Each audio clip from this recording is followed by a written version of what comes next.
Welcome, friends, to the How-To Heretic. I'm Uncle Mark. And I'm Uncle Dan. I'm Uncle Doug. And this is your user's guide to life on the outside. That's right. Leaving religion is your first step into a larger, better world. But it can also be a scary world. Things work differently now. Never fear. That's why we're here. We're your audio uncles. And with help from good friends and experts in all sorts of fields. We're going to share the stories and seek the knowledge to build a great life. After all, thank God you only get one, so you better make the most of it. Toorah,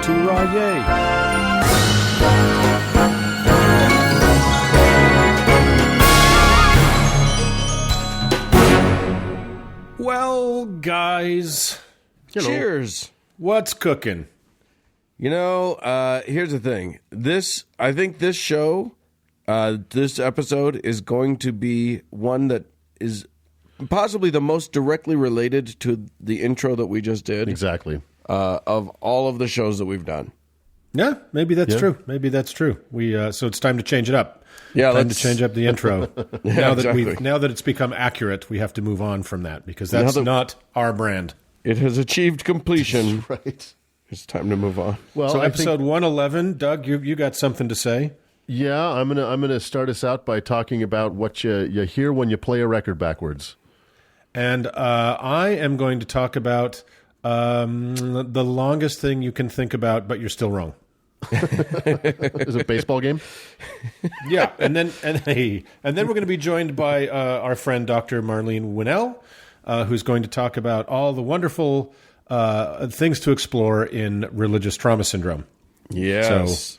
So, what a delightful conversation that is. We're all fine. We're good. Yeah, don't worry. We're not. We all have therapists. It'll be okay.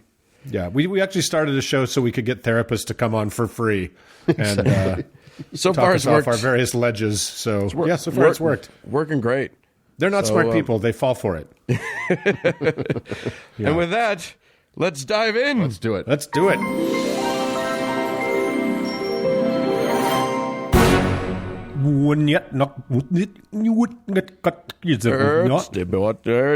It's getting up. Well, thanks, guys. Actually, Did we just have a stroke? Clever. Did we just have a collective stroke right then? I like it. well, I'm just going for it. Someone's gonna... Well, there's a way you can understand what we just said, but you're going to have to reverse the tape. Do a lot of work. Okay. Yeah, reverse the tape. It'll make so much more sense then. It's all racial Uncle slurs. Doug, Yes. what you got, buddy? Well, dear uncles, we are mere days away from All Hallows Eve a few days ago. Yeah. And somehow, once again, in spite of all of Satan's powers and against my explicit wishes, we all managed to survive. Damn it. Yeah. But back in episode 23, Uncle Mark talked about an extended season of The Witch that lasted for several years between the late 1970s and the early 1980s called The Satanic Panic, in which incredulity seems to have taken an extended sabbatical, and Cuckoo for Cocoa Puff's crazy satanic conspiracies reigned supreme. If you have literally nothing else to do, you can go back and listen to Uncle Mark's segment on the Satanic Panic if you must. In that segment, Mark touched on what I... It's amazing. You say so. I'm a totally objective listener after I've recorded my stuff. Mm-hmm. During that segment, you touched on a little bit what I'd like to talk about today, but because you did such a piss poor job of it, I have decided to revise and extend your remarks. All joking aside, guys, the quality of the show has really gone downhill since you started letting me host. Yeah, I know. I don't know what you were thinking, but as of the first of this month, I have squatters' rights, so you're stuck with me. Yeah.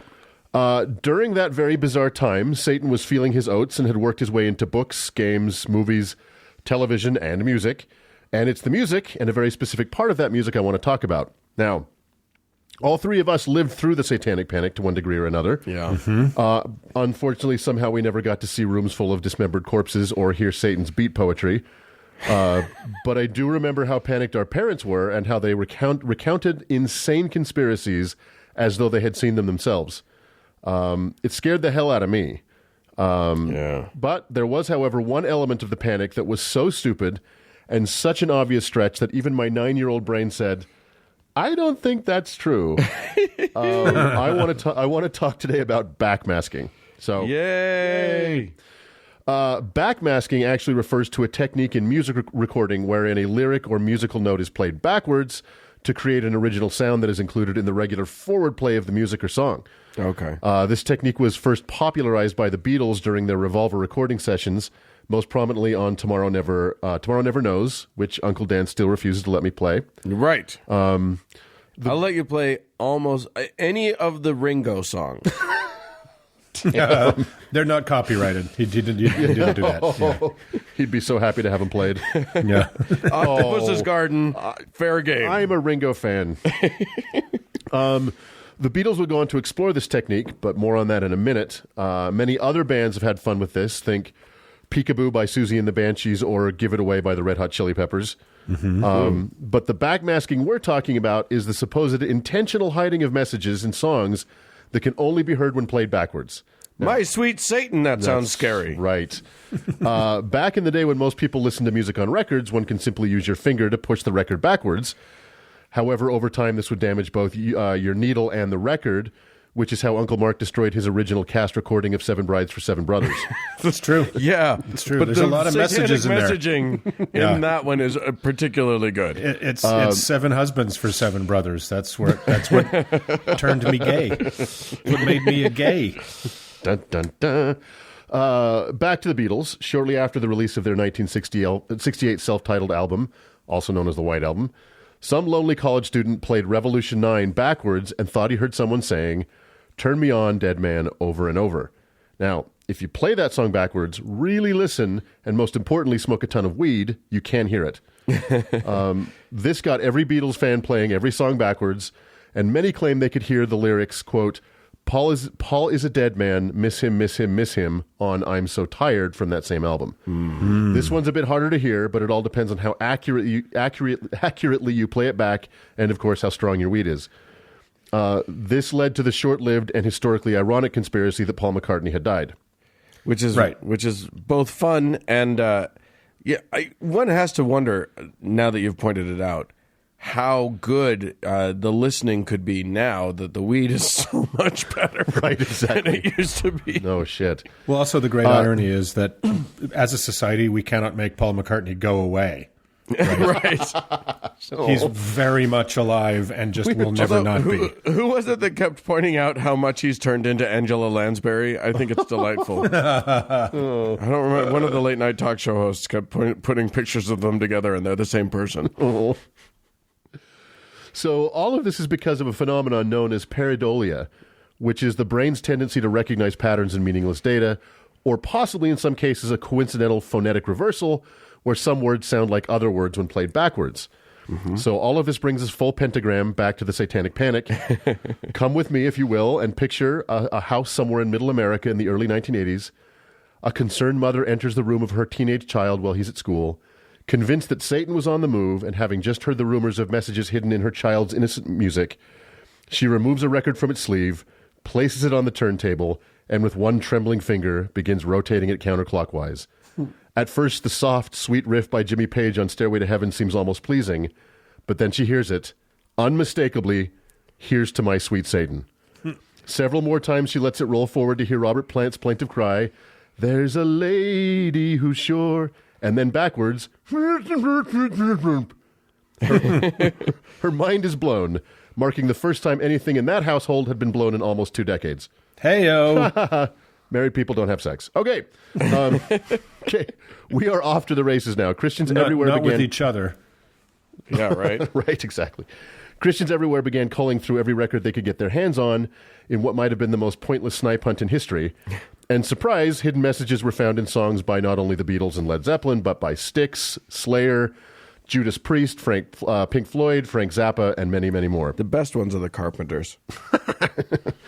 The thinking was that even if not played backwards, these messages designed by the bands themselves, in consultation, of course, with the Church of Satan, could still worm their way into the brains of impressionable children.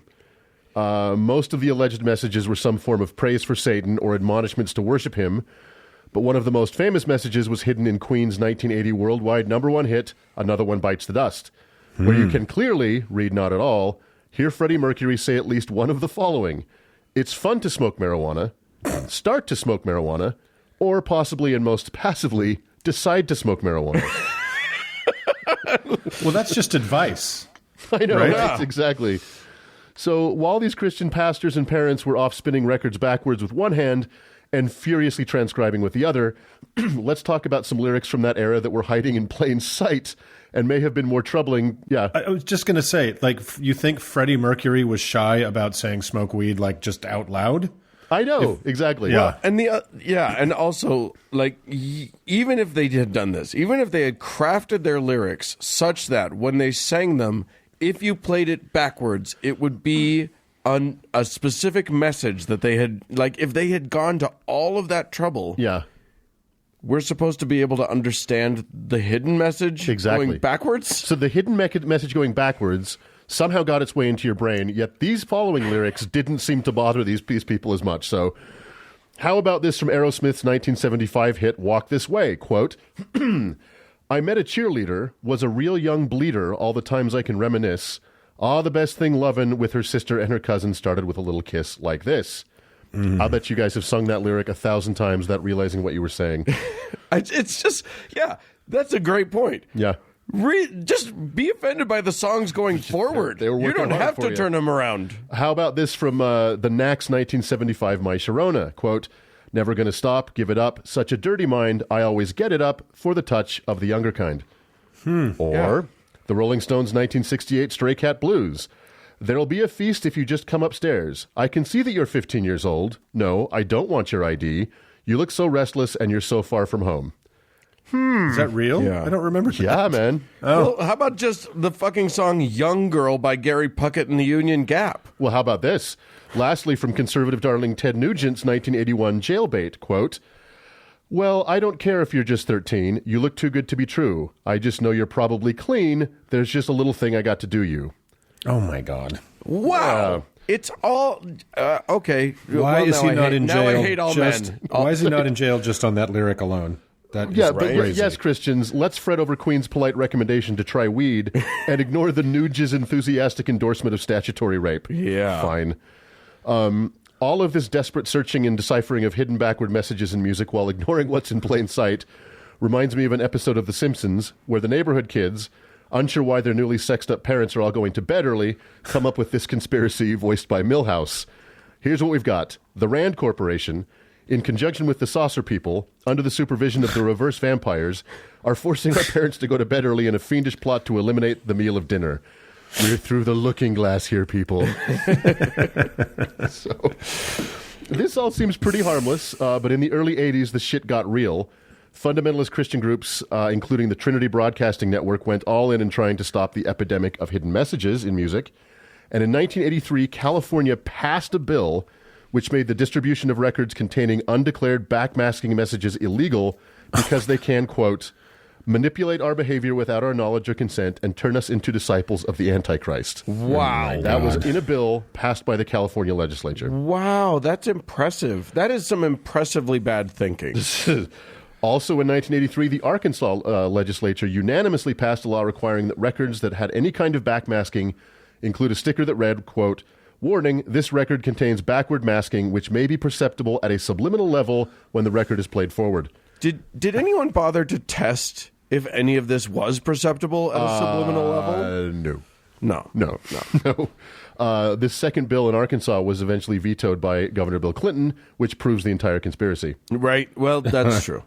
Now suddenly it all makes sense. As late as 1990, the band Judas Priest was sued because it was said there was a backward subliminal message in their song Better By You, Better Than Me, which consisted only of the alleged words, do it. The suit claimed that the message led two teens in Sparks, Nevada to attempt suicide instead of, being from Sparks, Nevada. No, wait. Was the suit filed by Nike? Because it feels like they're the ones that It was are copyright being... infringement. It's copyright infringement. Yeah. Yeah. The suit was eventually dismissed. So, oh my God. This small and pointless chapter of the Satanic Panic basically fizzled out with the introduction of the compact disc. Yes, Satan was once again defeated by his oldest and most formidable foe, obsolete technology. Right. But True. That's not the end of my blockbuster investigation. Ooh. I decided to turn the tables on these panicky religious zealots by finding the hidden messages in their sacred songs. Yes. So I set about my 7-month-long investigation to discover all the hidden messages in the hymns of the Mormon Tabernacle Choir. Yes, correct. You are correct. Prepare to be astounded. So, Doug, maybe we shouldn't do this. Maybe we shouldn't. We're doing it. No. It turns out that played backwards. Honestly, sorry, I am going to interrupt. Yeah. If this show ever stopped to ask what we should or shouldn't do, we would no longer have a program. We would have got past episode 3. So, well, we're just going to piss off some pretty dangerous people. That's all I'm saying, guys. So, I'm ready for it. Yeah. You're in Canada. You're fine. I know.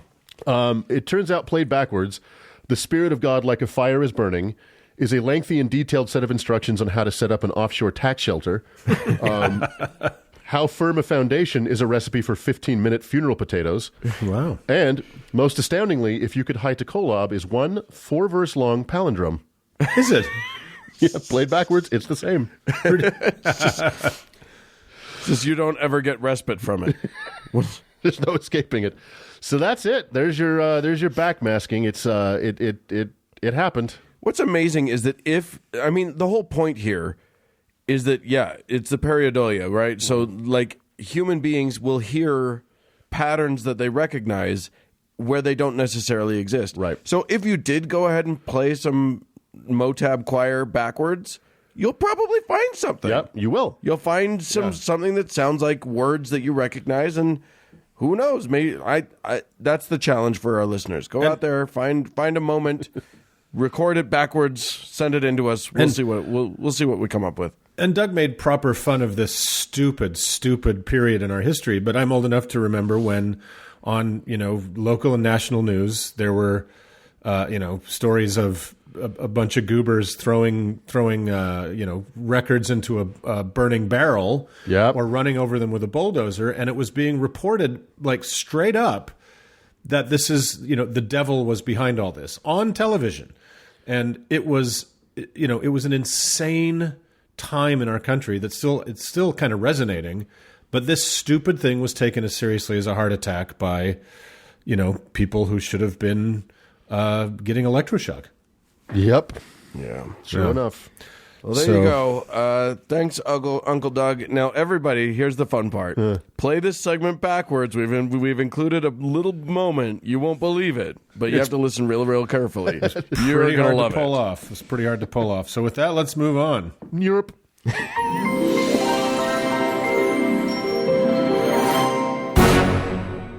Uncle Dan? Hey!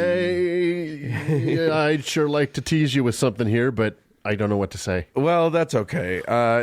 Here's what I want to talk about, and I think that Uncle Mark will have a treat for us. Yeah. If I want to talk about, I don't know either. Well, you know what, guys? We're going to have a lot of time to talk about it. Here's what I want to talk about. The improv here at the How to Heretic. What I want to talk about is Mark, right before we start recording, saying, hey, don't give away the whole blank thing about my upcoming segment. And go. And go. And then we go. And since it's a one-word thing, good luck. Yeah, exactly. So, hey, Mark, what the fuck are we talking about? Over to you, Uncle Mark. Well, I set you guys up for some real success there. So, it's bad night at the improv here on How to Heretic. So, let's get to it. Guys, I want to talk about things that are long, and I'll pause for you two to make some kind of dick joke here. Boing. Things that take a lot of time. So, you guys read books? Do you like books? Are those things that sometimes they make I'll take that as a no. of? So, what's a really long book? How about War and Peace, which is Leo Tolstoy's archetypal doorstop? It's 1,440 dense Russian pages, pretty long. Oh my God. Yeah. Or how about Infinite Jest, my own literary Waterloo? It's a thick 1,104 pages. Wow. But that's nothing, guys. The novel Devta by Muhyiddin Nuab is 8,180 pages. Oh, come on. What a jerk. Don't be a dick about it. Seriously, dude. And then when it's done in 2024...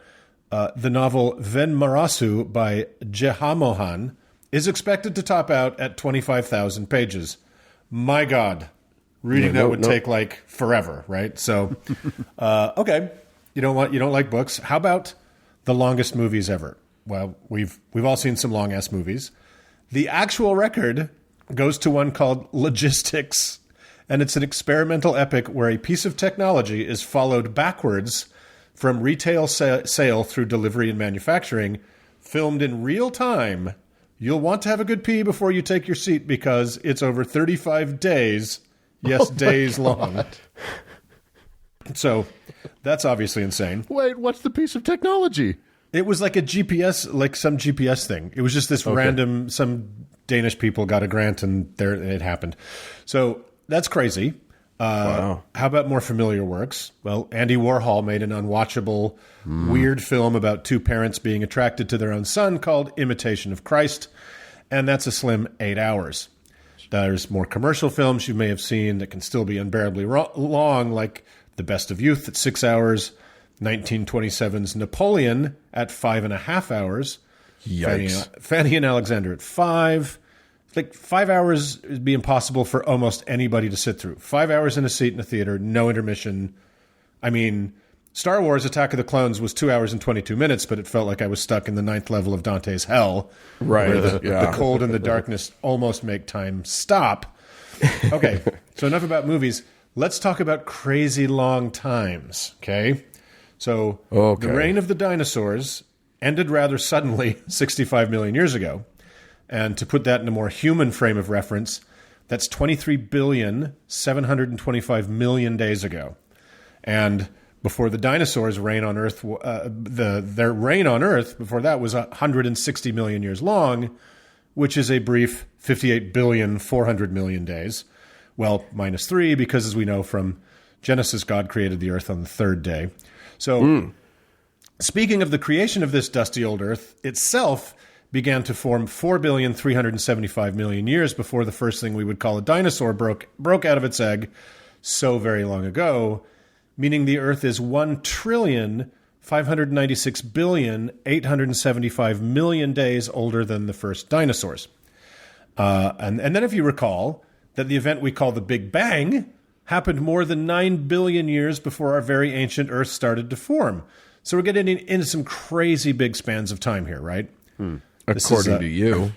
Yes, well, Dan experiences time quite differently. Dan is the Highlander. He lives forever. There can be only one Dan. Yeah, it's like the Pope. There can be only one. So Is he the Highlander from Highlander 1 or Highlander 2? Because there is a big difference. yeah, Unfortunately, I'm the Highlander from the series, which is really unfortunate. Even That's worse. Not good. Wasn't that Sorbo? No, who was the Highlander in No. this? No. God, It who was a that? Sorbo-like person. It was, it was Sorbo-esque. Sure. Sorbish. Sorbish. So anyway, if you say your prayers to the particular god of the family you were born into by geospatial happenstance, you never masturbate, never want anything that isn't yours, and very importantly, never ever just say one very important person's name whenever you're really mad, and on top of that, you're just really lucky, you can go to a magic place where you never grow old, and all your pets and your grandparents are there, but none of the people you hated or who prayed to an ever so slightly different version of the same God you did are there, nor is anybody who got divorced or accidentally chewed a wafer that magically turns into 2,000-year-old Jew in their mouth. So that's awesome for you, right? And how long do you get to be in this place? Well, forever, silly. How long is forever, you may ask? Well, it's more years than all the pages of War and Peace. It's more days than all the hours of all those movies added up. It's longer than the time the dinosaurs ruled the Earth, and longer than the trillion-plus days before that when the Earth had yet to meet its first dinosaur. It's even longer than the billions of cosmic years leading all the way back to the very first moment we know anything about, the Big Bang.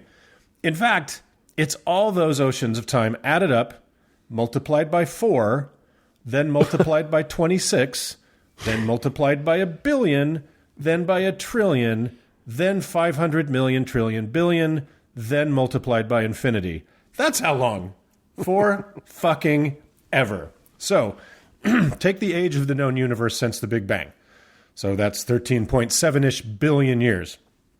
Treat that as your single unit of time. It's like your new minute, right?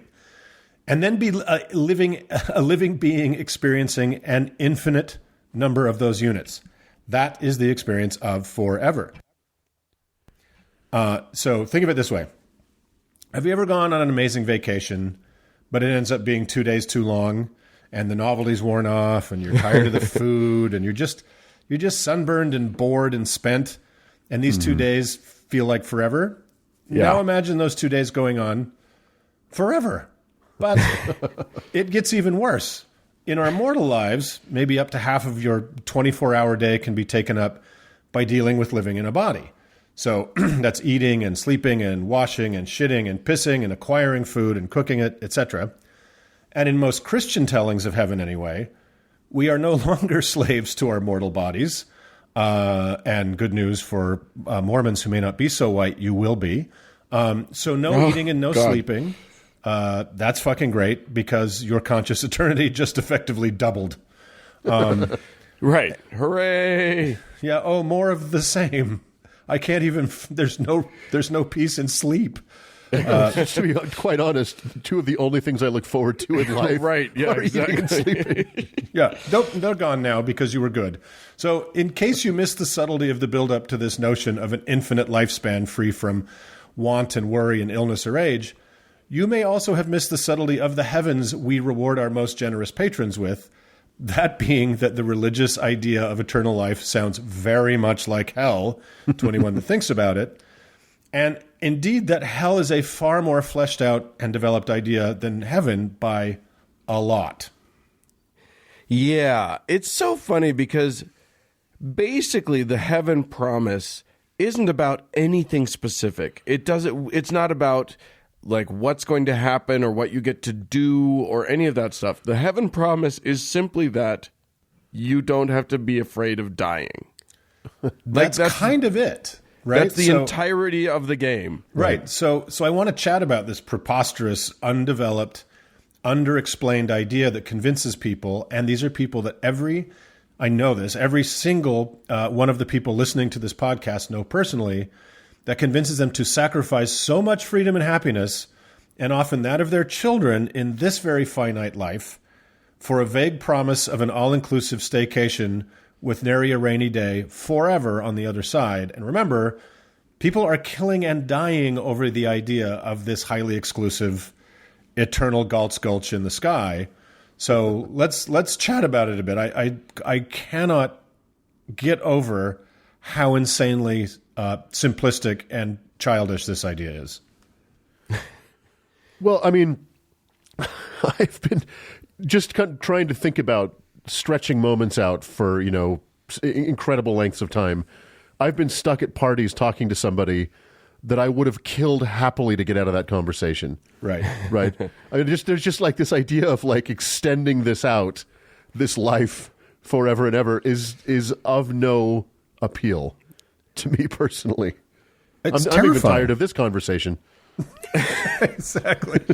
It's terrifying to me, right? It's so crazy. I mean, think of it this way. It's basically storage, right? It's like really, really nice storage, but it's a storage unit for people who gave up all the texture and flavor and pleasure and pain of mortal life to get stacked like firewood in eternal numbness as their reward. Now, wait a minute. You don't know that. Because the problem is we don't know anything about this promise. We don't know if it's numbness or if it's like eternal, just increasing cocaine levels of ecstasy or whatever. We know nothing about it. We don't even know how they propose it's possible. Yeah, but here's the thing. They don't know either. Right, I know. Because somebody would have told us. Yeah. Right.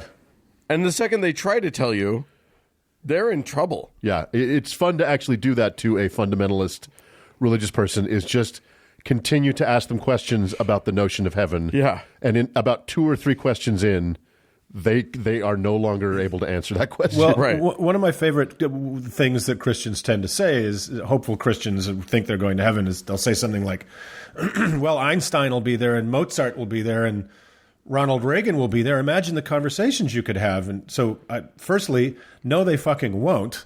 Not in most conceptions of holier-than-thou hideaway, right? It's just, it'll be full of more insufferable Christian pricks like yourself. So enjoy those conversations. And secondly, even if they were there, what makes them think they want to talk to you, right? Like, well, listen. Right, exactly. In an eternity, you're going to get to everybody eventually. Yeah, statistically, you're going to get to everybody eventually, and then what? Yeah, but imagine trying to enter that conversation. You know, you'd look like Ivanka Trump at that G7 conference where she was trying to worm her way in. Right. Like, Mozart and Einstein don't want to hear from me. Yeah. Right? Well, they're probably so fucking bored. Maybe they do. Yeah, I mean, the idea, the notion of like the thing that's going to be our saving grace once we're dead is the conversation. Yeah. Is to little avail. You can kind of do that now. Yeah, And most people that believe in heaven, I'm just going to go out on a limb here, are not super great conversationalists. All right, Right. Right. People who think that the Bible is literature are not great conversationalists. Well, and I'm sure this point is self-evident, but we only really experience joy about a thing because we can and have experienced its opposite. So pleasure and pain, Yeah, sweet we have a and- sweet baseline. and salty. Yeah.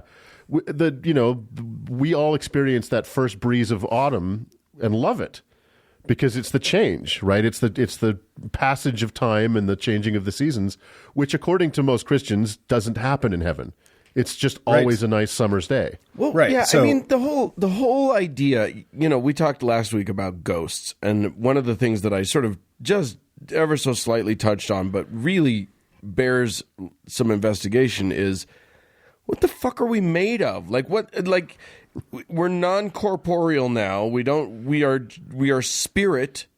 What is that? And what rules apply? Is physics a thing anymore? Because if it is, they've got real problems with, laws of thermodynamics saying that all of this energy, because boy, people love talking about the energy. It will spin itself out. Like that's what energy does. Well, it, and some it of them dissipates. Exactly, and some of them say you after the resurrection or whatever, we will have a body, Right. But we don't have to eat, we don't have to shit. Why do I have a body then? Right. Right. And is it this body? Because these bodies, human bodies, are kind of crap. Why are you looking directly at me when you say that? I said Like bodies. hard eye contact, right?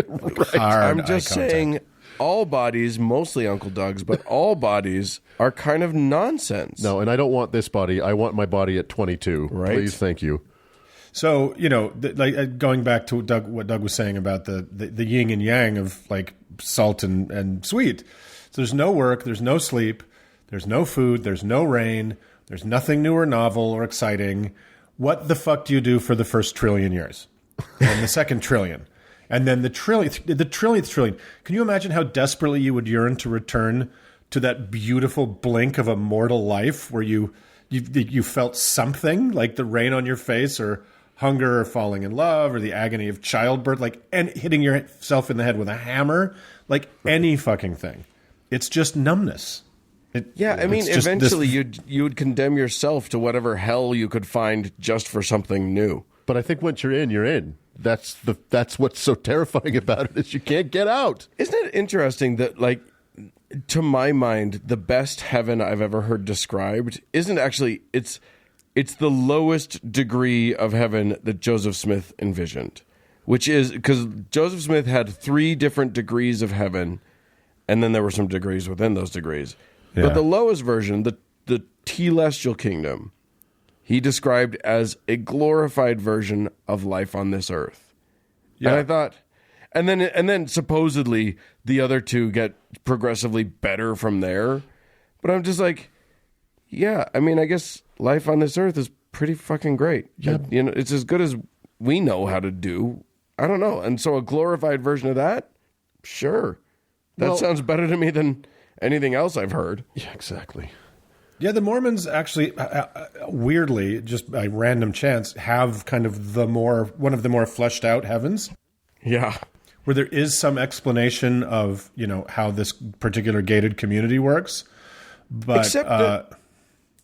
Except that it's fleshed out in the sense that, like, it starts with what we already know, and that's the worst version, and then all it tells you is, and then it's better.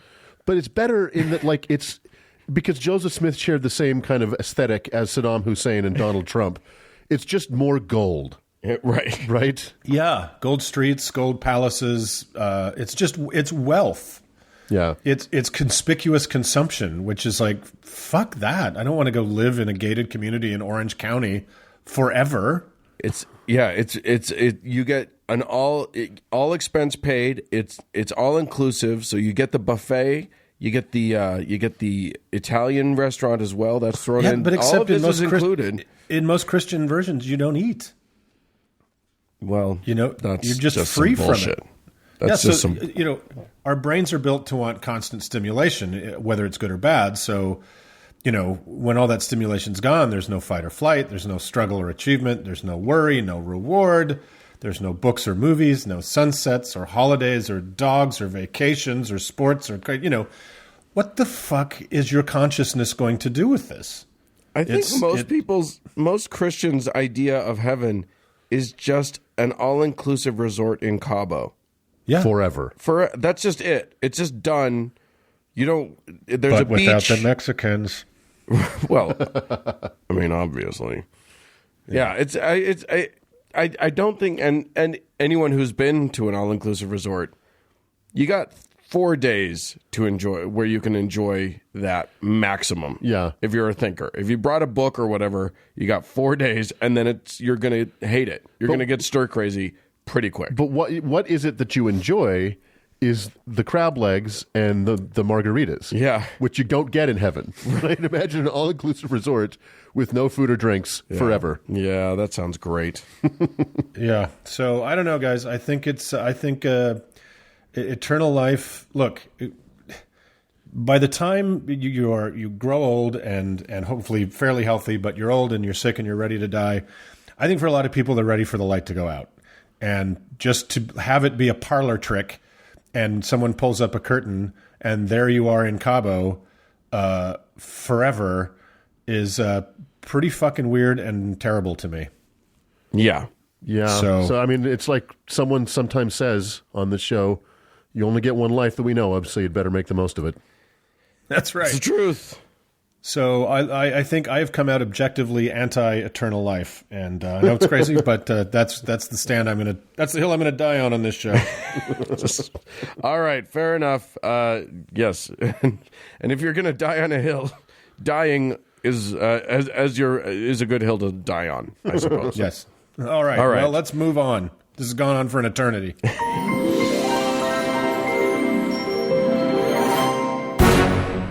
Gentlemen. Yes. As is the tradition of our fine podcast, this is the moment when we take a small break to recognize the glory that is the people that give us money. Yes. Yes. They are of course without doubt the best people in the world. Delightsome, I might call them. Well, some of them might be less so. You never know. Some of them weren't so valiant in the pre-existence. Let's leave it at that. We'll leave it there. But we do have some folks to thank, and I wanted to do so. So thanks this week go to Janet, Jerry, Erica, Timothy, and Uncle Doug. Ooh. You must improvise a quick patron saint for Jude. Because everyone knows I'm the best improv on the show. Jude, that's nice. Jude, your patron saint is Saint Fernando of Hong Kong. Oh, good. Yes. They do have one or two of those there. Yeah, and he is the patron saint of pepper spray, brutal government repression of popular uprisings, and honeysuckle. Oh, that's nice. Yeah, there you go. Cool. Oh, a flower in there for good measure. Yeah. That's lovely. There you go. Hey, all of these people are kind enough to help keep us running by giving us some cash. But that's not the only thing. And by the way that one would do that, should that you, listener, who suddenly just thinks, oh, I really like this, maybe I should be part of this. Yeah. Well, the way you do it is you go to howtoheretic.com. You can pause the show right now. You don't have to wait till the end. You'll forget. Yeah. So pause the show right now. Go to howtoheretic.com. It takes you. There's a link there. It takes you to the Patreon. You choose how much you want to give. It's as much or as little as you want. Uncle Mark always wants you to give the most that you can possibly give. Yeah. And who am I to argue? And you should be grateful that this is the extent of our pledge drive, not like those assholes over at NPR that take entire weeks. We're just doing a little part of our show. Yeah. Fuck you, Terry Gross. And also, of course, don't forget to 5-star us all over the joint, and that's it. Yep, it's that easy. It's just that easy. Let's move on.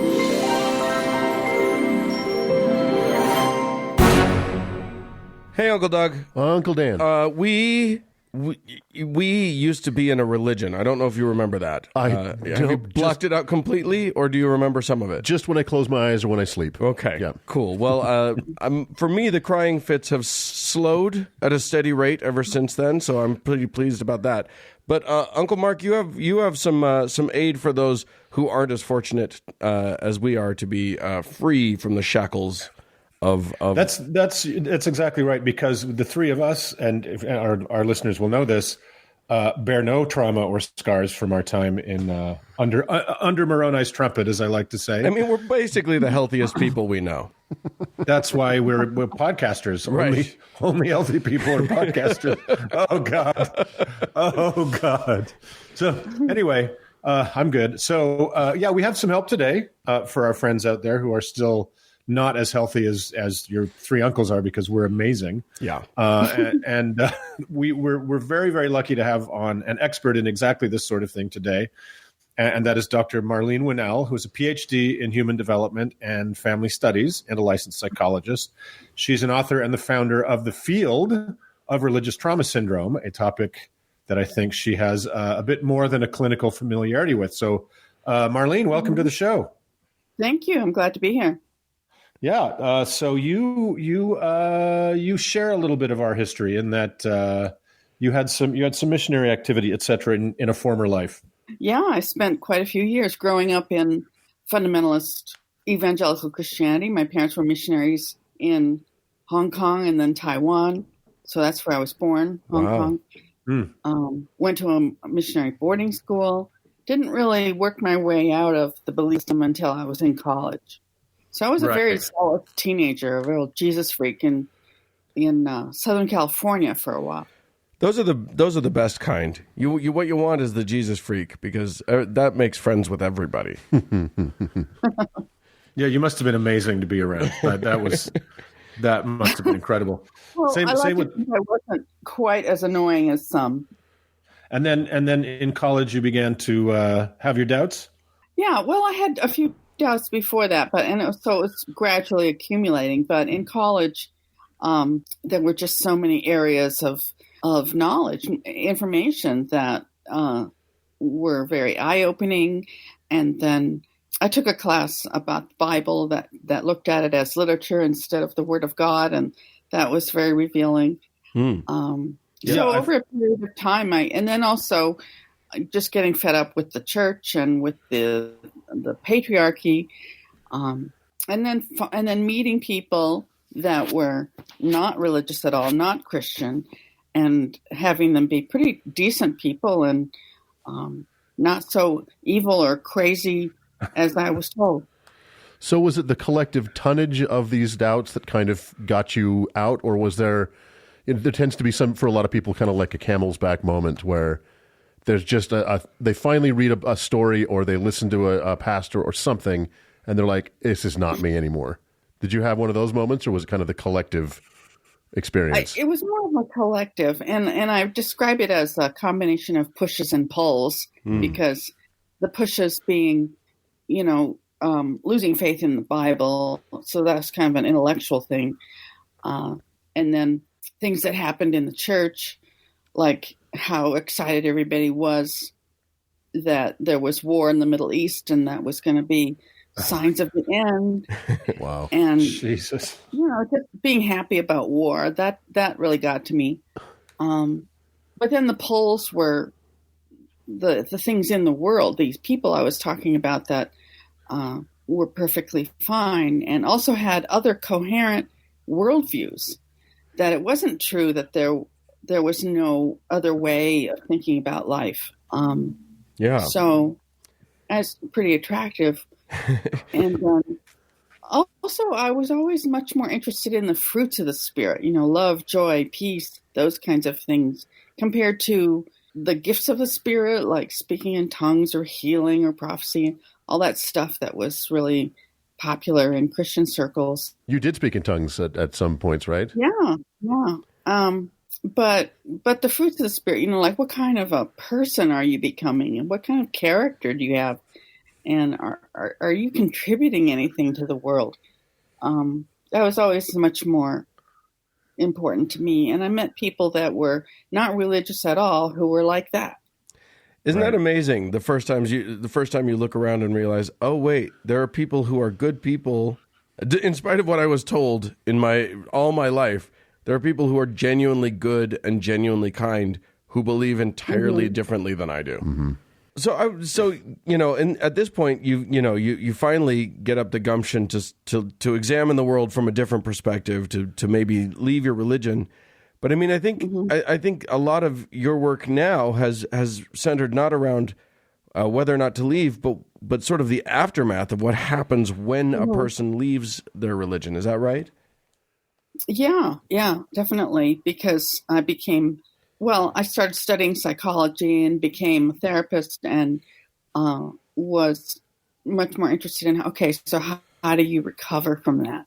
How do you heal the damage? And what is the damage? What exactly happens to you when you are raised in that? And then how do you heal and grow after that? Do talk about that damage, because obviously from the perspective of a believer, there is nothing that could go wrong in their religion. Like, if you're in the religion, it's all goodness and light, and there's no. I mean, what damage could possibly be done by all of these people practicing all the loving and joyful practices that Jesus has given unto them? What could possibly happen? Yeah, what kind of damage is there is available? But it seems like there is probably a smorgasbord of things that could happen. But talk a little bit about that. Well, a couple things are pretty direct damage, like the notion of original sin and assuming that you're basically bad and wrong at core. Does pretty terrible damage to your sense of self. And there's kind of a mind fuck here that goes on where, in order to be saved in this religion, you have to buy the whole story of how rotten you are in order to need to be saved, and then agree to this formula for how to do this. Admitting that, and then accepting Jesus as your savior, and then forever being grateful. Right. And you still have to think that you're inadequate and you have no inner resources. Everything that you do that's good is because God is doing it through you. Wow. Right? You don't have any good inside yourself. You don't have any strength. You don't have any of your own love or compassion or courage. All of that comes from outside you, and all wisdom comes from outside you. You can't trust your own intuition. You can't trust your own thoughts. Yeah, if a earthly parent were sending that message to their child, we would call that abuse. It is. Yeah. We a couple of weeks ago, Marlene, we talked about the brain chemistry of religious experience on the show. And what you're saying is exactly the same thing that as the point we were making in that episode, which is they take everything wonderful about the human experience. Mm-hmm. They claim that they invented it and basically sell it back to you. And that's kind of what you're saying with, courage and hope and love and compassion, is those things that are internal to us as human beings, we are told are now being rationed out to us by, either the church or a higher being. Well, and they also convince you that there's a big problem, and then they have the solution to the problem. Right. And that's why when people come out of it and they feel like they don't have any meaning in life or any purpose, one thing I say is, who told you that there was a problem with that? Right. Who told you needed to have this cosmic purpose in your life? You had to be part of this cosmic plan, and that everything was going to be perfect in the end. And who set it up like that? Does it really have to have that kind of purpose? Or maybe we find meaning in just the way that we live our lives. Maybe we're like the rest of the animals. Yeah. The birds and squirrels aren't not looking for purpose and meaning, are they? Do you find that lack of self-worth, or that assault on self-worth, is across all religious experience? I mean, can there be religion without that element? Well, some religions, like maybe Buddhism or Hinduism, are not so heavy on that. And even Christianity, we have variations. Like a more liberal, progressive Christian doesn't get into all of the emphasis on sin or the death of Christ. It's not as much of a death cult, but emphasizes the life of Christ and some of the more positive teachings. And the definition of being a Christian is to be like Christ, and they're not so concerned about the afterlife or, what's going to happen to you after you die. And the other thing that's really damaging in the fundamentalist version of this is the fear. And I know for Mormons, it's the outer darkness, right? Which is pretty horrible to contemplate. So there's this underlying fear throughout the whole system, and you have to be good enough to make it. Even if you are quote unquote saved, you still have to live up to a standard if you're going to make it, and you never know if you are. Right. Right. I know in Mormonism you have to be worthy, right? Yeah. What's the worst religion? What's the worst one? I want to know what the worst one is. Come on, be honest, Marlene. Yeah, let's rank them. Nobody's listening to this anyway. Don't worry about it. Yeah. I have plenty of clients that have a hard time shaking the notion of hell. I think that's one of the worst abuses that goes on for children, because children get taught about that when they're very young and their brains are not developed. They don't have any way of processing that or defending themselves. Yeah, that is a really messed up thing to say to a kid. Yeah, I agree. It's terrorism, and we've also done a couple segments on hell where we talk about, in my opinion anyway, as a society, we don't discuss enough that half the people that we come across every day look at us and think it's whoever we are, look at us and think it's completely fine, that the other half of people are going to be on fire forever. And because we don't agree on some level about the date of Easter or some shit like that. And they're happy to teach that to their young children. I was afraid of the werewolf when I was, 8 years old, and we were talking about hell. I think it's absolutely horrifying that this goes on in the public sphere. And the mind your brain stores images in a very strong emotional way in your amygdala, where you can imagine fire, right? Children can understand that. Right. It's worse than anything you put in words. They have this very visceral kind of feeling about it. And my challenge as a therapist, working with people decades later, still dealing with that, even though intellectually they don't believe it at all. And that is the trick, right? We've talked about this on our show, that we have all dealt with. We're all long out of religion. We've processed much of the trauma and the weirdness that we dealt with while we were in the religion, and yet every now and then some tendril of something just sort of pops up, and it's like, well, where the hell was that? There's so many layers of this stuff just sort of integrated into our brains. It must be a real challenge to try and help people sort through it all. There's a lot of healing and a lot of rebuilding. I mean, the other area of damage is just the stunted development. You don't. If you're taught that your own thoughts are not trustworthy and your own feelings aren't valid either, people have to learn how to recognize and understand and express their feelings. They have to learn how to think critically, how to trust themselves, to trust their own instincts. There's so much learning just in terms of personal development like that. And then there are all these knowledge areas, like if you were taught that evolution was from the devil, you have a very different view of reality. And then all these behaviors that are evil and wrong. I mean, Mormon clients I've had had to learn how to go into Starbucks and order coffee. There's just really simple little things. And then you've also been kept away from lots of aspects of popular culture. Usually there's a lot of damage sexually. Yeah. Because sex in general is bad and wrong. So Yeah, not it's supposed like to have. it's like Go ahead. it fosters people to stay in a kind of a permanent state of pre-adolescence, right? Yeah, and dependency too, because every time you think you need to know something, you have to go outside yourself.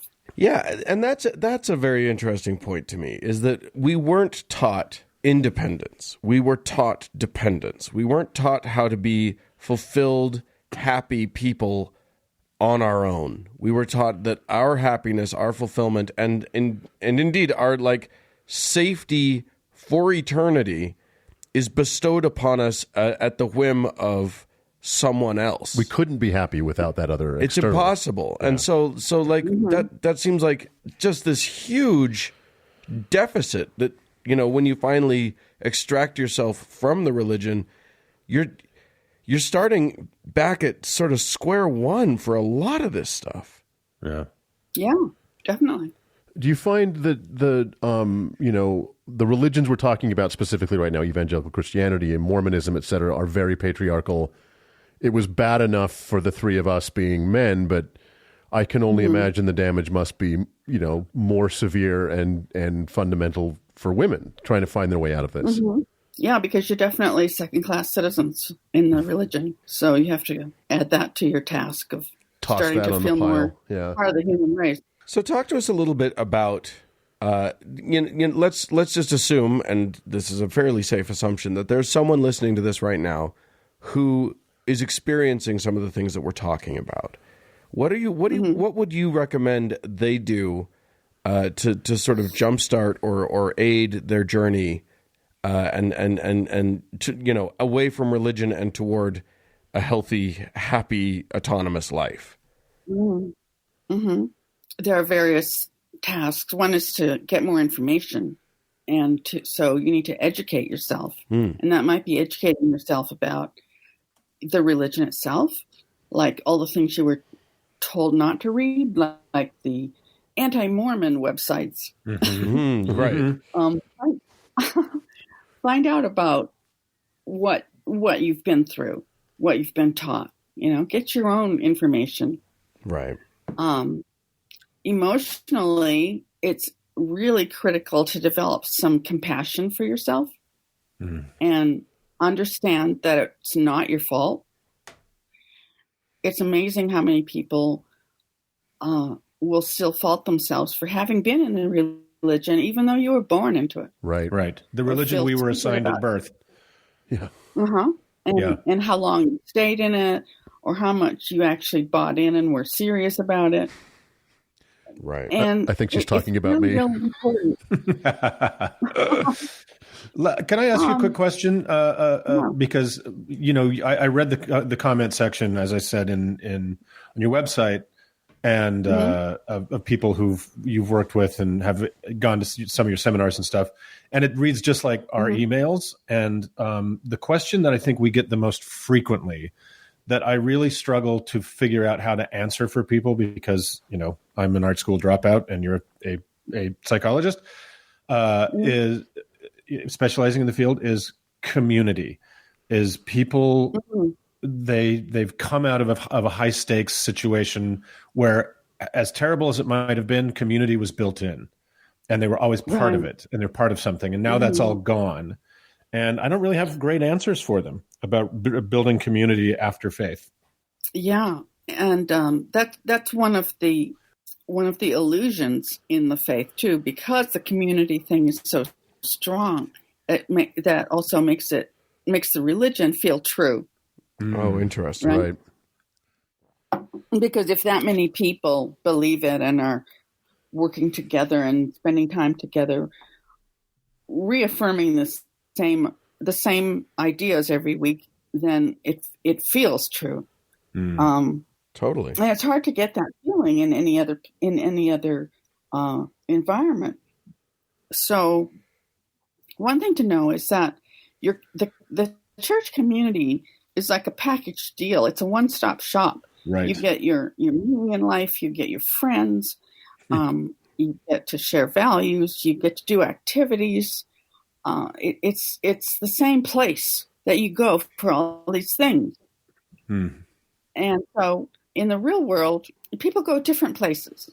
Right. And when you kind of that, it helps because you can find out that you can have friendships in various ways. You can join other groups that are doing some of the things that you like to do, or you start thinking about all the things that you got at church, and you divide them up into different areas, and you it's okay to go different places for different things. It's more of a mosaic.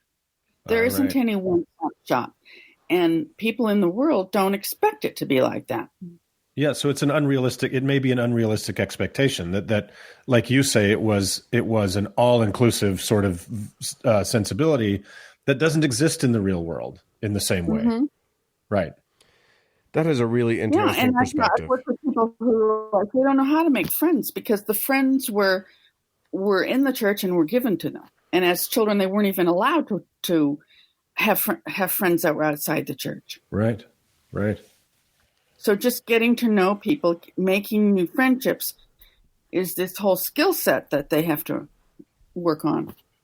And that's part of this, whole recovering idea. The whole idea of recovering from your religious indoctrination is that, your life was ordered a very specific way, and so you were denied you weren't given the opportunity to learn a bunch of life skills, like you say, that we humans kind of need.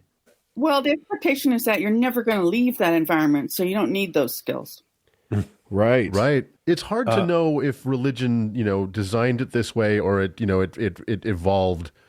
But there are so many things that are designed like that to keep you from, if you learn those skills, like you said, you took a class about the Bible that looked at it as literature.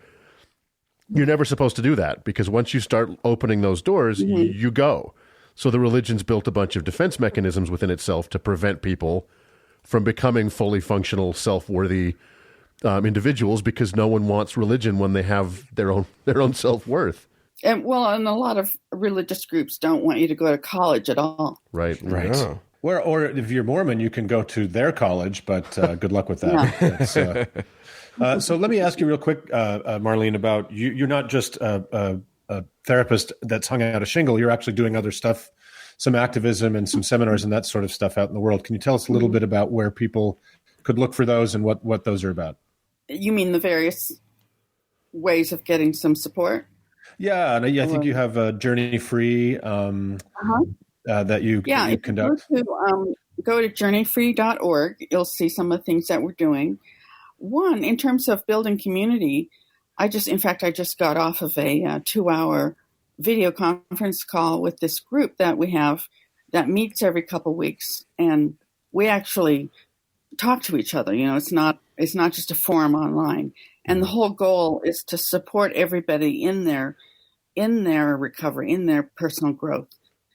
So everybody takes turns talking about how they're doing and specifically what their growing edge is, what they'd like some help with, and stays in touch. And it is like a community, and there are people from all over the country. Today we had somebody from Nigeria and somebody from London that was also on the call. Wow. But there's an amazing bond because everybody is dealing with some of these same areas of recovery. And a lot of them have read my book. My book is called Leaving the Fold. And there's actually a subgroup that's reading the book together and doing the exercises together. So there's that kind of sharing. I also have a 3-day retreat that I do where people physically come and we spend 3 days together and people share their stories, and that feels good because you really get it that you're not alone. Mm. And then we do all sorts of activities together that are towards healing and growth, that are more than just talking. That sounds amazing. So, and then also sharing ideas about how to find community. There is a real need for community on a daily basis. And we live in a culture, this is important to understand too, we live in a culture that's pretty alienating. It's not a small village where you see all your friends at the marketplace and cross paths all the time. We live in a very alienating culture. The way people's homes are built and the fences around them, and we go around in these isolation units called cars and people work from home a lot. People get extremely isolated and lonely, even in the secular world, right? Right. Yep. So you have to take it upon yourself to deal with that. And actually, this notion of self-responsibility can be a little foreign to people coming out of religion. You know, it's really your life, and you have all these choices. And it really is up to you to do things to make your life fulfilling. It's not handed to you on a silver platter. And that can be kind of uncomfortable. It's the other side of freedom. You're free now. You don't have all these restrictions, but you also have responsibility. You have to figure out your own morality. You know? Yeah. You have so many things that are really on you. But if you get used to that and you accept that, it's like this existential dilemma thing where you have to accept that and then go with it and enjoy the freedom of it as well. Well, I love that. I think enjoying the freedom is about as good a place for us to close this off as we can get. So I agree. Beautiful. Thank you so much, Dr. Winell, for your work in this field. It's something that is vastly needed in a acceleratedly secularizing world. And thanks for talking with us. Oh, you're very welcome. It's been a joy. Thank you so much. Carry on the good work. Thank you. Well, Back at you. Yeah. if you say so. I'd like to believe we're peers of some kind. We're not. We're not. Yeah, no, it's great. I mean, having you guys out there is, another way of people feeling like they're not alone and someone understands. And so super important. Well, that's the work. We'll all carry on. Thanks so much for coming on, Dr. Winell. All right. Thanks a lot.